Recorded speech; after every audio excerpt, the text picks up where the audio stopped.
This portion of the video is for everyone.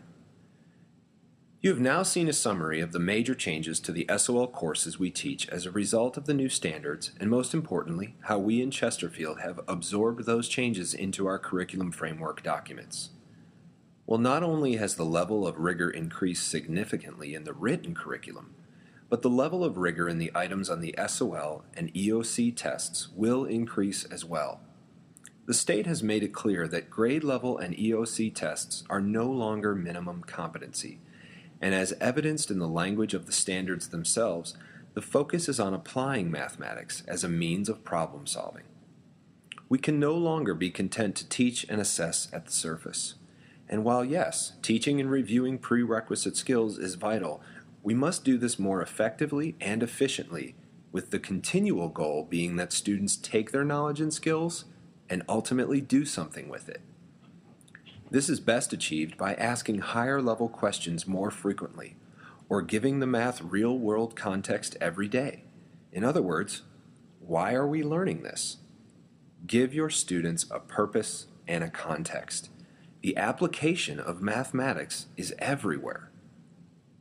Teacher-focused lectures are necessary from time to time, but it is so much more beneficial to the students if you regularly create lessons where they investigate and discover mathematics, making connections for themselves with you as their guide. As you may recall, last spring, the Virginia Department of Education piloted what are called Technology Enhanced Items, or TEIs. There were only a few on each test this past year, but beginning this spring, 15% of every secondary grade level and end-of-course test will be comprised of these new technology-enhanced items. That means up to 9 questions on this year's tests will be non-multiple choice. Students must be able to problem solve and to provide mathematical insight as opposed to merely choosing the best option from the ones presented. These items might involve a student typing to fill in a blank, clicking or dragging something on the screen, finding the correct hotspot, or drawing a graph on a coordinate plane, or creating a graph using some data. Examples of these TEI items were released by the Virginia Department of Education last spring and are available within the EPAT software. Color will be used for some test items in the online versions of the new SOL mathematics tests. Colors used with items will be suitable for students with a color vision deficiency and will appear in grayscale should the item be presented in paper format. Emphasis words such as closest, equal, and best will no longer be emphasized by italics or capital letters on any SOL mathematics tests. The only exceptions will be the words not and except, which will continue to be emphasized with capital letters on all SOL mathematics tests. Now let's look at the changes to the blueprints. Remember, the blueprints provided by the Virginia Department of Education tell us not only how many total questions will be live versus field tested, but the number of items that will come from each reporting category. Here's an example of the Grade 8 blueprint that tells us that SOL 8.6b will not be tested. They also provide us with guidance regarding the use of calculators. These have also changed to reflect the new focus of the 2009 mathematics SOLs. Please take the time, perhaps in an upcoming PLC meeting, to look at the blueprints for the test that your students will take. One noteworthy change is that the geometry EOC test will now be comprised of 50 live items instead of 45.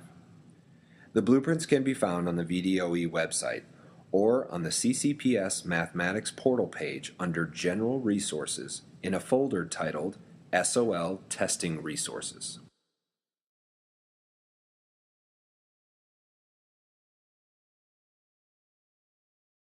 What's most essential is that these formula sheets are provided to students during your instruction all year long, in addition to on benchmark and SOL tests.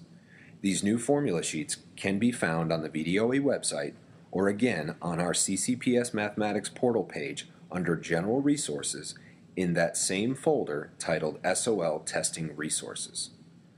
Also included in that folder are the Z-Table for Algebra 2, the Technical Assistance documents for Standard A9 and A211, and information on allowable testing manipulatives and calculators.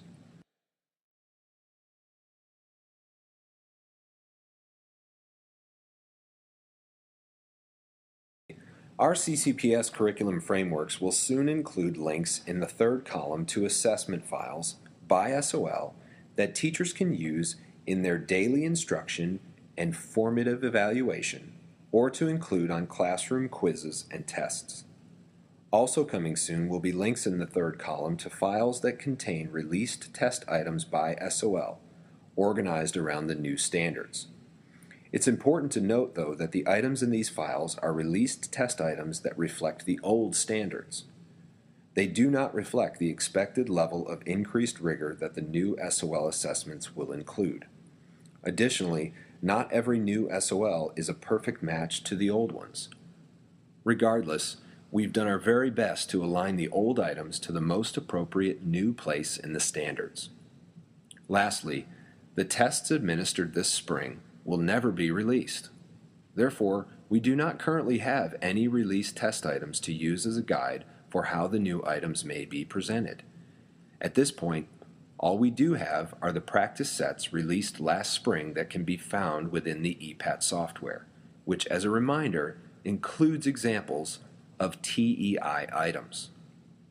Therefore, it is imperative that every teacher and every PLC maintain a laser-like focus on the language of not only the new standards, but the essential understandings and essential knowledge and skills from the VDOE. Every single bullet can be tested. Again, this can be found in the first column of every CCPS curriculum framework.